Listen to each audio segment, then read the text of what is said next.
Depuis quelques années, et plus particulièrement sous le bâtonnat de monsieur le bâtonnier Queulemans, le barreau de Liège-Ouï, avec ses partenaires comme la Conférence libre du jeune barreau, a souhaité mettre en place un certain nombre de formations en profitant de l'expertise des avocats pour proposer des ateliers pratiques aux avocats dans une période qui leur est propice, par exemple sur un temps de midi ou en fin d'après-midi. Au sein de mon cabinet, nous sommes en paperless depuis près de 3 ans.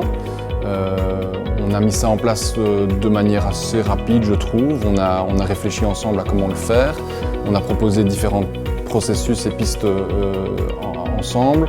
On a réfléchi et je pense qu'en un gros mois, on a mis en place le système. Et après, il a fallu un petit temps d'adaptation pour que la musique se règle, entre guillemets. Et maintenant, tout le monde est satisfait depuis la mise en place de ce système-là au sein du bureau. J'ai trouvé le public participatif et enthousiaste à l'atelier sur le paperless qui était donné. Alors ça me rassure et ça m'enchante pour 2 raisons.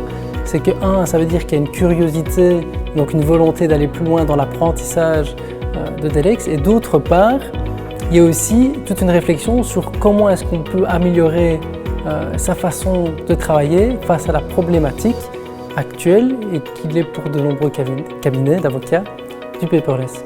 Les avantages donc, du paperless, j'en vois plusieurs. Il y a la dématérialisation des dossiers. On peut donc travailler de partout, n'importe quand, et avoir accès à tout le dossier très facilement.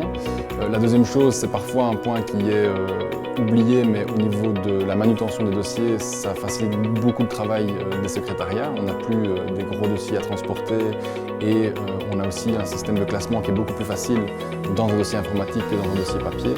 Et je pense qu'on a abordé pas mal d'aspects justement dans le cas du paperless.